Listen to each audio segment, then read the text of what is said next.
Hook. Here's something nobody is saying out loud. Google has won every major technology war it has ever fought: search, mobile, cloud, video. But GPT-5 may be the first product in 20 years that Google genuinely does not have an answer for. And the internal numbers are starting to show it. Context. On June 10, 2026, OpenAI launched GPT-5 to paying subscribers. Within 72 hours, the model was handling complex multi-step reasoning tasks, tax analysis, medical literature review, software architecture at a level that independent benchmarks rated 23% above GPT-4o and, critically, 11% above Google's flagship Gemini Ultra 2.0. That gap sounds small. It isn't.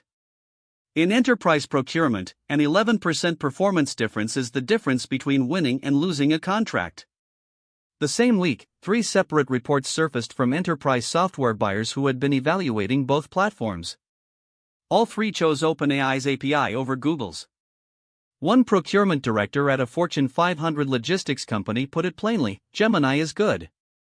GPT-5 is reliable. That word reliable is the one that should terrify Google's leadership more than any benchmark number. Impact. Here's what this means for regular people. If you use Gmail, Google Docs, or Google Workspace at your job, you're already running on Gemini under the hood. If GPT-5's edge and reliability holds up, your company's IT department will face a real question in the next contract cycle: stay with Google's ecosystem or pay Microsoft's premium for Copilot running on GPT-5? For developers, this shift is even more immediate. OpenAI's API call volume reportedly surged 340% in the 2 weeks following the GPT-5 launch. Google Cloud's AI revenue, while growing, is now facing a customer acquisition problem it hasn't faced before. New startups are defaulting to OpenAI's stack the same way a previous generation defaulted to AWS. That default matters enormously because switching costs compound over time. And for Google's advertising business, the engine that funds everything, there's a slower but more dangerous threat. If people start trusting AI assistants for product research instead of running Google searches, ad impression volume drops. Even a 5% erosion in search query volume represents billions of dollars in lost revenue annually. Analysis. Here's the contrarian read that most tech journalists are missing: Google is not behind on the technology.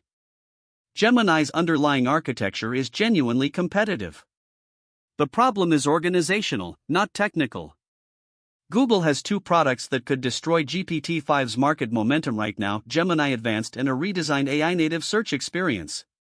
But both are being held back by the same internal conflict. Google's search advertising team and its AI product team are fighting over the same future. If Google makes AI too good, users stop clicking ads. If Google makes AI too cautious to protect ad revenue, users switch to OpenAI. That's not a technical problem. That's a structural trap. OpenAI doesn't have that conflict. They have one revenue model, subscriptions and API calls, and GPT-5 makes both better. Google has to protect a legacy business while building a new one. That's the real pressure. And so far, no one at the executive level has publicly acknowledged it. CTA. If this kind of analysis is useful to you, subscribe. We publish every single day, and we don't repeat what the mainstream tech press already told you. And drop a comment: do you think Google can solve its internal conflict before OpenAI locks in enterprise dominance? I read every reply.